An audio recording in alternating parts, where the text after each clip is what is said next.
20 லட்சம் ரூபாய ஒரு காவல்துறை அதிகாரி வழிப்பறி செய்திருக்கிறார். இந்த வழக்கை விசாரிக்க போனா அவர் 5 வருஷமா இப்படி நிறைய குற்ற சம்பவங்கள்ல ஈடுபட்டிருப்பது தெரிய வந்திருக்கிறது. தொடர்ந்து பல்வேறு அதிர்ச்சி அளிக்கக்கூடிய தகவல்கள் வெளியாகி கொண்டிருக்கு. ஒரு போலீஸ் அதிகாரியே இப்படியா அப்படின்னு முகம் சுளிக்க வைக்கக்கூடிய வகையில பல்வேறு குற்ற சம்பவங்கள் இவர் மீது இருப்பதாக தகவல்கள் தெரிய வந்திருக்கு.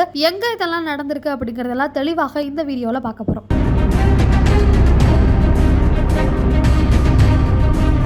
சென்னை ஓமந்தூரார் அரசு மருத்துவமனைக்கு அருகே இருக்கக்கூடிய ஒரு பகுதியில முகமது கவுஸ் அப்படிங்கிறவர் இருக்காரு. இவருடைய 20 லட்சம் ரூபாய் பணம் கடந்த 17ஆம் தேதி வழிப்பறி செய்யப்பட்டது. இந்த வழிப்பறி தொடர்பாக ஏற்கனவே 4 பேர் கைது செய்யப்படுறாங்க. அந்த 4 பேர் யார் அப்படின்னு பார்க்கும் பொழுது SSI ராஜா சிங், அதே போல வருமான வரித்துறையில SP பிரபு, வருமான வரித்துறை ஆய்வாளர் தாமோதரன், அதே போல வருமான வரித்துறை அதிகாரியான பிரதீப் உள்ளிட்ட 4 பேர் ஏற்கனவே கைது செய்யப்பட்டிருக்காங்க. இவங்க 4 பேரும் சேர்ந்து இன்கம் டாக்ஸ் அப்படின்னா அந்த வாகன போகும்போது அந்த வாகனத்துல ரெய்ட் எல்லாம் பண்ணுவாங்க இல்லையா, அப்படி வாகன தணிக்கையில ஈடுபட்ட போது ஒரு 20 லட்சம் ரூபாய் தொடர்ந்து இவர்கள் இதே போல நிறைய பேர்கிட்ட வழிப்பறி செய்து அந்த பணத்தை, அந்த ஹவாலா பணத்தை முறையாக அரசிடம் கணக்கு காட்டி ஒப்படைக்காமல் அதை இவங்க 4 பேரும் பங்கு போட்டுக்கிறாங்க அப்படிங்கிற ஒரு அதிர்ச்சியளிக்கக்கூடிய தகவல் தற்போது வெளியாகி இருக்கு. இப்படி கடந்த 4 மாதங்களாக தொடர்ந்து 3க்கும் மேற்பட்ட குற்ற சம்பவங்கள்ல இந்த 4 பேரும் ஈடுபட்டிருக்காங்க. இவங்க 4 பேரையும் கைது செய்துதான் காவல்துறையினர் அதிரடியாக விசாரணை நடத்தி கொண்டிருந்தாங்க. இவங்களை விசாரிக்கும் போது குறிப்பாக இதுல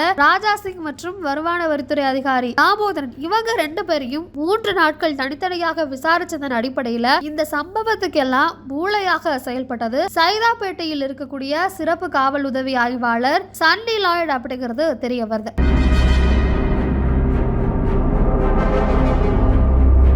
இந்த சன்னி லாய்டு யார் அப்படின்னு பார்க்கும் பொழுது இதற்கு முன்பாகவே இதே போல வழிப்பறி மற்றும் குற்ற சம்பவங்களில் ஈடுபட்டதற்காக 3 முறைக்கும் மேலாக சஸ்பெண்ட் செய்யப்பட்டிருக்கிறார். இந்த நிலையில இவங்க 4 பேராவது கடந்த 3 மாதங்களா அந்த குற்ற சம்பவத்தில் ஈடுபட்டு இருக்காங்க.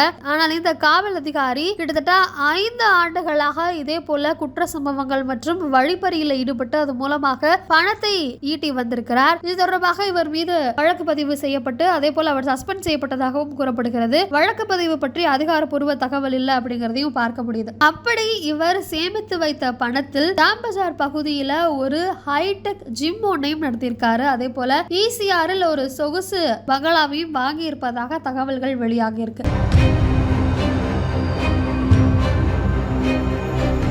அப்போ இவரை பத்தின தகவல் தெரிந்ததற்கு பிறகு காவல்துறையினர் மற்றும் சிறப்பு தனிப்படை பிரிவினர் இவரை பிடிப்பதற்காக முயற்சி செய்த போது இவருடைய செல்போன் ஸ்விட்ச் ஆஃப் செய்யப்பட்டு இவர் தலைமறைவாகி இருக்கிறார் அப்படின்றது தெரிய வந்திருக்கு. இந்த 4 பேரை விசாரிச்சதன் அடிப்படையில தான் மூளையாக செயல்பட்ட சன்னி லாய்டு அப்படிங்கிற காவல்துறை அதிகாரியினுடைய முழு விவரம் தற்போது தெரிய வந்திருக்கிறது. இவர் மீது தற்போது திருவல்லிக்கேணி போலீசார் வழக்கு பதிவு செய்து விசாரணை செய்து வருகின்றனர். இவரை தேடக்கூடிய அந்த தீவிரமான பணியும் தற்போது நடைபெற்று வருகிறது. இதற்காக தனிப்படை பிரிவினர் அமைக்கப்பட்டு தீவிரமாக சன்னி லாய்டு அப்படிங்கிற சிறப்பு காவல் உதவி ஆய்வாளரை தேடக்கூடிய பணி ரொம்பவே தீவிரமாக நடந்து கொண்டிருக்கு. ஒரு போலீஸ் மக்களை காக்க வேண்டிய பணியில் இருக்க போலீஸை இப்படி பண்ணுகிறார்கள் அப்படின்னு பொதுமக்கள் ரொம்பவே அச்சத்திலையும் வெறுப்பிலையும் இருக்கிறத பார்க்க முடியுது.